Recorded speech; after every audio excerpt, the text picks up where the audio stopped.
سلام تماشابینان گرامی. خلاصه خبرهای مهم 1 فوریه تاجیکستان و منطقه را از پایگاه خبری بامداد برایتان پیشکش میکنیم. شروع میکنیم از یک نگاه کوتاه به سرخط خبر مهم روز در این برنامه. تبادلات در وکده، برکناری 5 گنرال بلندپایه و پرنفوذ وزارت کارهای داخلی تاجیکستان. اتحاد اروپا برای اوکراین 50 میلیارد یورو کمک جدا میکند. و عجب، 13 هکتار زمین مسجد مرکزی خوجند را به یک صاحبکار فروختند. 18 میلیون سومانی وعده جایزه کارخانه طلای زرافشان به تیم ملی برای پیروزی در جام آسیا. درگذشت فریده مومنووا هنرپیشه شایسته روسیه و همسر ستاره کینوی تاجیک سیدو قربانوف. و اکنون تفصیلات خبرها. چند منبع نزدیک به مقامات حفظ حقوق تاجیکستان روز 1 فوریه سال 2024 به پایگاه خبری بامداد خبر در پایان ماه ینور برکنار شدن دست کم 5 گنرال بلندپایه و پرنفوذ وزارت کارهای داخلی جمهوری را تصدیق کردند. بنا به اطلاع منصوبت بامداد، رحمانزاده سعید نقش حکیم گنرال مایور میلیسیا از مقام معاون وزیر، رمضانزاده سهراب کرامت الله گنرال مایور میلیسیا از مقام سردار ریاست کادرها و هیئت شخصی وزارت کارهای داخلی، علیزاده انورجان جمعه گنرال مایور میلیسیا از مقام سردار خدمات دولتی محافظه، رحیمزاده عبدالرحیم از مقام سردار ریاست هفتم وزارت کارهای داخلی و رزویدکا و حفیظزاده شادی خورشید گنرال مایور میلیسیا و داماد رحمانقل رحیمزاده برادر کلانی وزیر داخلی رمضان رحیمزاده از مقام سردار ریاست مبارزه با جنایت‌های متشکلانه معلوم به اوباپیو شعبه ششم برکنار کرده شد. از این شمار سید نقش رحمانزاده با قرار رسمی حکومت هنوز روز 27 ینور سال 2024 از مقام برکنار شده بود، ولی برکناری 4 نفر دیگر روز 31 ینور اعلام کرده شده است. منابع آگاه بامداد میگویند آوازه های همچرخ میزنند که از بالا دستور شده است که تا این نفران برکنار شده دیگر به وظیفه های رهبری کننده پیشنهاد کرده نشوند. اینها دایره تاثیرگذار و نزدیک به وزیر کارهای داخلی رمضان رحیمزاده بودند و همه کار وزارت را همینها حل میکردند، از جمله در مسئله تعیین و جابجاگذاری کادرهای رهبری کننده. گفت یکی از منصوبتان بامداد در حالی که سن سید نقش رحمانزاده به 62 رسیده، وقتی به نفقه رفتنش هم فرا رسیده بود، انورجان علیزاده مگی 51 سال، سهراب رمضانزاده 45 سال و شادی حفیظزاده مگی 43 سال دارند و هنوز به سن نفقه نرسیدند. درباره عبدالرحیم رحیمزاده به دلیل نازکی‌های جای کارش که بر رزویدکا سر و کار دارد در منابع باز یگان معلومات وجود ندارد. بجز از قرار برکناری سید نقش رحمانزاده، فرمان برکناری باقی گنرال‌های وزارت کارهای داخلی هنوز رسما در سامانه وزارت کارهای داخلی نشر نشده است و درباره اینکه بجای آنها کیا به وظیفه‌های کلیدی تعیین شدن نیز تا حال معلومات در دست نیست. اولین شده درباره برکناری رهبران بلندپایه وزارت کارهای داخلی شام 31 ینور داداجان اتاولویف ژورنالیست و سیاستمدار تاجیک مقیم آلمان در صفحه‌اش در فیسبوک خبر داد. او از برکناری دست کم 8 منصبدار بلندپایه این وزارت با شمول دست کم 4 گنرال خبر داد که این تغییرات کادری را تبادلات در وزارت کارهای داخلی نامید. به اطلاع او علیرغم خواست وزیر رمضان رحیمزاده صورت گرفته است، زیرا این افراد برکنار شده به تعبیر داداجان اتاولویف نزدیکترین و با وفادارترین اطرافیان رمضانزاده بودند. داداجان اتاولویف نوشته است که به این ترتیب مسئله از مقام رفتن خود وزیر کارهای داخلی نیز در دست بررسی قرار دارد. رمضان رحیمزاده را حاضر از کار میگیرند و یا با همراهی سیمومین یتیموف رئیس کمیته امنیت ملی بعد امضای سازشنامه با قرقیزستان بازمکوف وزیر می شود یا شورخ سعیدزاده سال گذاشته است. داداجان اتاولویف بازمکوف نسب قبلی عبدالرحمن علمشاهزاده معاون اول وزیر کارهای داخلی تاجیکستان بوده. شورخ سعیدزاده سردار ریاست کوفتکوف جنایتی این وزارت و دوست نزدیک رستم امامعلی پسر کلانی و وارث احتمالی پرزیدنت امامعلی رحمان است. یادآور میشویم روز 19 ینور سال 2024 پرزیدنت تاجیکستان امامعلی رحمان که رئیس شورای امنیت این کشور نیز است، در جلسه شورای امنیت از سطح پست کسبی ناهوده براره نسبت به اجرای وظیفه‌های خدمتی، راه دادن به حالت‌های کرپسیونی، زیاد شدن جنایت‌های دارای خصوصیت اکستریمیستی و تروریستی، دست زدن بعضی کارمندان مقامات حفظ حقوق به تندی انتقاد کرد و سپارش داد که تمام رهبران ساختارهای حفظ حقوق و نهادهای قدرتی ولایت ختلان و منطقه کولاب با شمول دادستان‌ها با معاونانش سرداران و معاونان سردار میلیسیا، اگنتی مبارزه با کروپسیا، اگنتی مبارزه با مواد مخدر، گروه های فوری کمیته دولتی امنیت ملی را از منصب راندند. امامعلی رحمان همچنان فرمان 30% اختصار کردن شماره کارمندان بازرسی دولتی اتومبیلی را امضا کرد. یک منبع آگاه پایگاه خبری بامداد روز 31 ینور سال 2024 خبر داد که به ضد رئیس شورای علمای ولایت سوخت و سرخطیب مسجد جامع مرکزی شیخ مصلح الدین شهر خوجند حاجی حسین موسی‌زاده که 25 سال این جانب در این وظیفه فعالیت میکند با اتهام زمین فروشی پرونده گشوده بودند، ولی بعدا با دخالت منصبداران پرنفوذ این پرونده قطع کرده شد. بنا به اطلاع این منبع، روحانی معروف در ولایت سوخت به آن ابدار میشد که زمین خواجگی یاری رسان مسجد را که 13 هکتار مساحت داشت در حدود نویه باباجان غفورов در منطقه آفتابرویه جایگیر شده است، به صاحبکار شناخته نورالله عثمانov فروخته است. نورالله عثمانov مؤسس شرکت نور بعد به دست آوردن این زمین در آن ساختمان مرکز خدمت رسانی نقلیاتی نقطه فروش سوزشواری را آغاز نمود، ولی بعدا از طرف پروکراتور نویه باباجان غفورov به کارهای این شرکت اعتراض آورده شده بیکار کرده شد. برای غیر قانونی فروختن 13 هکتار زمین خواجگی یاری رسان مسجد مرکزی شیخ مصلح الدین شهر خوجند نسبت به حاجی حسین موسی‌زاده پرونده بازگردیده بود، ولی بعد کمتر وقت باز قطع کرده شد. خبر داد امصوبت بامداد او در مورد سبب قطع پرونده تنها گفت که این کار در پی دخالت شخصان پرنفوذ صورت گرفت. این چنین به اطلاع این منبع بامداد در جریان تفتیشات معلوم شد که حاجی حسین یک قطعه دیگر زمین را که در قفای بنای مسجد شیخ مصلح الدین برای بنیاد توراتخانه نو جدا شده بود به یک شرکت ساختمانی که در نزد مسجد بنای استقامتی بلندوشونه میسازد فروخته است. حالا در آنجا این شرکت بنا ساخته ایستاده است، از جمله در زمینی که باید توراتخانه مسجد میشد. مقامات رسما درباره به زمین فروشی ابدار شدن رئیس شورای علمای ولایت سوخت یگان اظهار نظر نکردند. تاجیکستان یکی از کشورهای از همه فسادزده دنیا به شمار می رود. در ردبندی اخیر سازمان شفافیت بین المللی، تاجیکستان در بین 180 کشور در زینه 162 یعنی در بین 20 دولت از همه فسادزده دنیا جای گرفته است. معامله های غیر قانونی با قطعه های زمین یک عرصه از همه پرفساد در تاجیکستان دانسته می شود، ولی به زمین فروشی ابدار شدن خادمان دین در تاجیکستان یک حادثه خیلی نادر است. رهبران همه 27 کشور عضو اتحادیه اروپا روز 1 فوریه سال 2024 در بروسل جهت در 4 سال آینده برای اوکراین جدا کردن 50 میلیارد یورو کمک علاوه‌ای به توافق رسیدند. در این باره در شبکه ایکس یا توییتر روز پنجشنبه 1 فوریه شارل میشل رئیس شورای اروپا خبر داد این مبلغ گذاری ثابت در روزمدت و پیش بینی شونده اوکراین را تامین میکنند. اتحادیه اروپا در امر پشتیبانی اوکراین نقشه رهبری و مسئولیت را به دوش خود میگیرد. ما میدونیم که در کان این بازی چه گذاشته شده است، نوشت شارل میشل. اتحادیه اروپا در میان ماه دکامبر سال 2023 درباره شروع مذاکرات جهت بیعت این سازمان پذیرفتن اوکراین و مولداوا و به گرجستان دادن مقام نامزد به عضویت اتحادیه اروپا قرار قبول کردند. اما بعد قبول این قرار وینگریا که سروزیرش ویکتور اوربان را هوادار پرزیدنت روسیه ولادیمیر پوتین میشمارند با قرار برای اوکراین جدا کردن 50 میلیارد یورو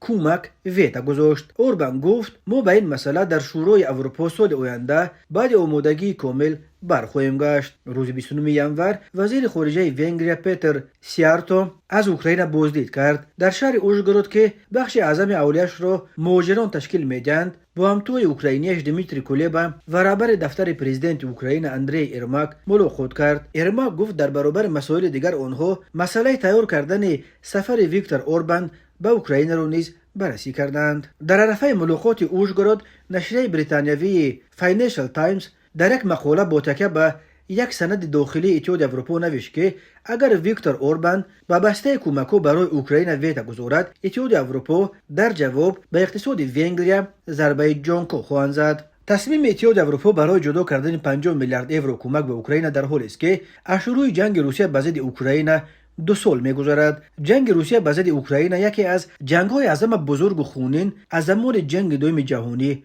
دانسته می‌شود. تماشابینان عزیز، یادآور می‌شویم خلاصه مهمترین اخبار تاجیکستان را از پایگاه خبری بامداد تماشا دارید. برنامه را ادامه می‌دهیم. وزارت صنعت و تکنولوژیاهای نوین تاجیکستان روز 1 فوریه سال 2024 در صحیفه‌اش در فیسبوک خبر داد که کارخانه مشترک طلای تاجیکستان و خطای زرافشان به تیم ملی فوتبال تاجیکستان برای هنرنمایی با موفقیتش در جام آسیا 2023 در قطر علاقه 2 میلیون سومانی جدا کرد و وعده داده است که در صورت پیروزی‌های بعدی و به دست آوردن جام آسیا برای تیم ملی در مجموع 18 میلیون سومانی برابر تقریبا 1 میلیون و 600 هزار دلار جایزه جدا می‌کنند. چون این جایزه بزرگ در تاریخ ورزش تاجیک بار اول جدا کرده می شود. وزارت صنعت و تکنولوژی نو در اطلاعیه‌اش گفت در پرده توجه و هدایت‌های پرزیدنت جمهوری تاجیکستان امامعلی رحمان و قدرشناسی رئیس شهر دوشنبه پرزیدنت فدراسیون فوتبال تاجیکستان رستم امامعلی از دستاوردهای تیم ملی تاجیکستان در بازی‌ها برای جام آسیا در دفعه که باعث سرفرازی هر یک فرد تاجیک گردیده صنعتیان کشور نیز به این تشبث همراه شدند. وابسته به این صنعتیان جمهوری از جمله کارخانه مشترک زرافشان تصمیم گرفته است که دسته منتخب ملی اید به فوتبال را با مکافات پولی‌های علاوه‌ای به اندازه زیرین سرفراز نمایند. برای برآمدن به دوره چهارک نهایی 2 میلیون سومانی، برای راه یافتن به دوره نیم نهایی 3 میلیون سومانی، برای راه یافتن به دوره نهایی 5 میلیون سومانی، برای صاحب گردیدن جام آسیا اید به فوتبال 8 میلیون سومانی. از این قبل روز 30 ژانویه سال 2024 شهرداری دوشنبه در صحیفه‌اش در فیسبوک و کانال رسمی رستم امامعلی در تلگرام خبر داد که پرزیدنت فدراسیون فوتبال تاجیکستان رستم امامعلی تیم ملی تاجیکستان را برای هنرنمایی با موفقیتش در جام آسیا 2023 در قطر علاقه 450 هزار دلار قدردانی کرده برای برآمدن به نیم فینال به فوتبال بازان تاجیک باز 200 هزار دلار جایزه دیگر وعده داده است.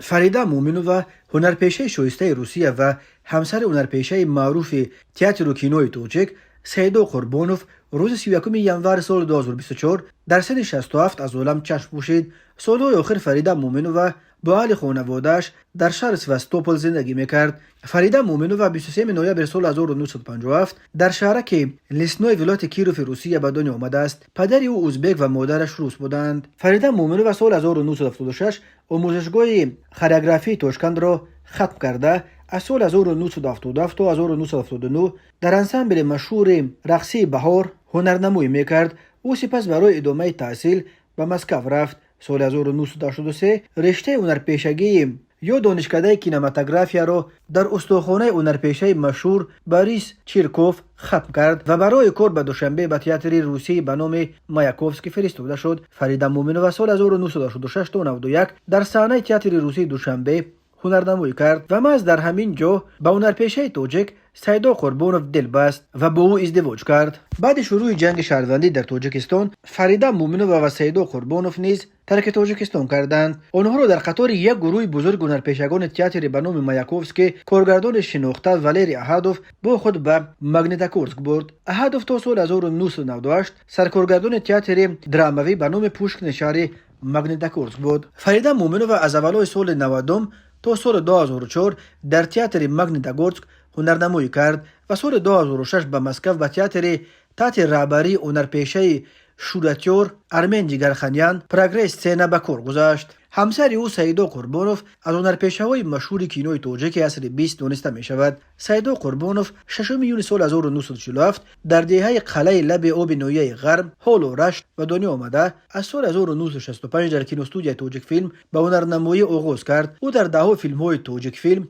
نقش آفریده است. سیدو قربانوف بعد هجرتش به روسیه در اولهای سالهای 90 همراه همسرش تا سال 2004 در تئاتر ماگنیتوگورسک کار کرد. او در فیلم‌های روسی نیز نقش‌های زیادی آفریده. مثل همسرش سیدو قربانوف نیز سزاوار عنوان هنرپیشه شایسته روسیه شده است. او از انگشت‌شمار هنرمندان زاده تاجیکستان است که سزاوار این عنوان بلند فرهنگی در روسیه گردیده است. کمیته حالتهای فوق‌العاده تاجیکستان روز 1 فوریه سال 2024 با نشر یک هشدار ویژه ساکنان و معماران کشور را خبردار کرد که طبق پیشبینی اگنتی هواشناسی روزهای 3-4 فوریه سال 2024 در قلمرو جمهوری هوای نامساعد باقی مانده در اکثر منطقه ها باران و برف پیش بینی کرده می شود. بنا به هشدار نشر شده در برخی ناحیه‌ها دوام روز 3 فوریه و شب 4 فوریه برف و باران می بارد. به استثنای قلمرو ولایت مختار کوهستان بدخشان روزهای یکم چهارم فوریه در اکثر منطقه‌های جمهوری تمان می‌فراید و آن باعث تا 500 متر کم شدن طول بینش خواهد شد. همچنین روزهای یکم دوم فوریه حرارت هوا شبانه در برخی منطقه‌های کوهستان تا 15-20 درجه سرد می شود. به سبب پایین رفتن حرارت شبانه روزهای یکم چهارم فوریه در راه‌های کوهستان یخ بندی پیش بینی کرده می شود. در روزهای نزدیک در ناحیه‌های کوهستان توبه مرکز، ولایت سوخت و در غرب ولایت مختار کوهستان بدخشان خفت فرآمدن ترمه‌ها بیشتر می شود. به این دلیل کمیته حالت‌های فوق‌العاده از ما خواسته است که در این روزها از حد اکثر احتیاط کار گرفته از سفرهای بدون ضرورت بخصوص به مناطق کوهستان خودداری کنند. از رانندگان خواسته می شود که خیلی احتیاط کنند، ماشین‌های خود را از پیش آماده کرده قبل از سفر درباره وضع آب و هوا و راه‌ها معلومات پوره را بگیرند و در راه تمام قاعده‌های حرکت از جمله سرعت و فاصله را رعایت کنند. در صورت دچار شده به حادثه‌های فوق‌العاده فوراً به این رقم‌ها زنگ بزنید. رقم‌های یگانه نجات دهندگان 112 قسم نوبت‌داری کمیته حالت‌های فوق‌العاده 992 93 880 2819. مرکز مطبوعات وزارت کارهای داخلی تاجیکستان از هلاکت 5 نفر در 3 صدمه روزهای 29 و 30 ژانویه سال 2024 خبر داد. از جمله شام 29 ژانویه سال 2024 تخمینا ساعت 18:00 دقیقه راننده ماشین تمغه آودی 6 دوستوف محمد یوسف صاحب جانویچ سال 1997 ساکن نویه شهرینو در شورای دوشنبه ترسونزاده در حدود نویه شهرینو از عهده دوره واسطه نقلیات نبرآمده پیاده‌گردان رحمت و سیرم سال 1945 رحمت و حلیمه سال 1978 و نابالغ رحمت و فرزانه سال 2009 ساکنان نویه شهرینو را پخش نموده است. در نتیجه هر 3 عضو یک عائله در جای حادثه به هلاکت رسیدند. وزارت کارهای داخلی گفت راننده آودی بدون حجت رانندگی بود. شب 29 ژانویه سال 2024 تقریبا ساعت 23:30 دقیقه راننده ماشین تمغه خوندای بردیف عظیمبک سال 2001 ساکن شهر ترسونزاده هنگام حرکت در شورای دوشنبه ترسونزاده در حدود جماعت دیات سه شنبه شهر ترسونزاده از عهده دوره واسطه نقلیات نبرآمده با قسمت پیش ماشینش به بتون‌های خرد احاطوی کنار راه برخورده سپس به لوله آهنین کنار راه برخورده است. در نتیجه خود راننده بردیف در جای حادثه به هلاکت رسیده است. مسافرش قرای فضل‌الدین سال 2001 ساکن شهر ترسونزاده با جراحت‌های جسمانی در بیمارخانه بستری گردیده است. همچنین روز 30 ژانویه سال 2024 تقریبا ساعت 11:45 دقیقه راننده ماشین تمغه دیو ماتیز عبدالله محمود جان سال 1997 ساکن نویه اسپیتامین هنگام حرکت در روی ماشینگرد اسپیتامین خوجند در حدود جماعت دیوت زرکار نویه جبو رسولوف از عهده دوره واسطه نقلیات نبرآمده پیاده‌گرد نابالغ صابروف شاهجهان سال 2011 ساکن نویه جبو رسولوف را پخش کرده است. در نتیجه نابالغ صابروف جراحت جسمانی برداشته در جای حادثه به هلاکت رسیده است. اوید بین حادثه و تحقیقات ادامه دارد. راههای تاجیکستان از لحاظ صدمه‌های مرگاورش پرخطر دانسته می شود. هر سال بر اثر صدمه‌ها در راههای تاجیکستان تا 400 نفر به هلاکت رسیده، بیش از 1200 تن دیگر معیوب می شوند. مرکز مطبوعات وزارت کارهای داخلی تاجیکستان از شروع پرونده جنایتی نسبت به مرد 29 ساله ساکن نویه ظفرآباد با اتهام غارتگری بر اساس قسم دوم ماده 248 کودکس جنایتی جمهوری تاجیکستان خبر داد. خود دستگیر شده برای شرح قضیه دسترس نیست، ولی میلیسیا میگوید گمان برشونده شام 26 ژانویه سال 2024 تقریبا ساعت 18:00 دقیقه در حدود نویه ظفرآباد با رای آشکارا و با استفاده از زورآوری از دست مرد 41 ساله ساکن شهر دوشنبه یک عدد تلفن موبیلی تمغه ردمی 12 را که ارزشش 4000 سومانی و تقریبا $365 را تشکیل می‌دهد تصرف نموده از جای حادثه غیب زده است. وزارت کارهای داخلی گفت اوید بین حادثه تفتیشات ادامه دارد. به این ساکن ظفرآباد بر اساس قسم دوم ماده 248 برای غارتگری با استفاده از زورآوری همچون جزا از 5 تا 10 سال زندان تهدید می‌کند. بنا به آمار رسمی وزارت کارهای داخلی تاجیکستان در نیمه اول سال 2023 در جمهوری 5 حالت روزانه و 61 مورد غارتگری ثبت شده. در طول سال 2022 در کشور 38 حالت روزانه و 138 مورد غارتگری به قید گرفته شده است. هرچند در سال 2023 چنین جنایت‌های سنگین به سوی کاهش نشان می‌دهند، ولی آمار جنایت‌های وزنین در کشور همانا نگرانی کننده باقی می‌ماند. тамошобинон азизу гиромӣ, ин буд муруре ба хулосаи чанд хабари муҳими имрӯзи тоҷикистон. хабару гузоришҳои бештар аз тоҷикистон ва дар бораи тоҷикистону атрофи онро дар сомонаи пойгоҳи хабари бомдод дар ин нишона пайгирӣ намоед: cw.bomdod.com. хуш бошед.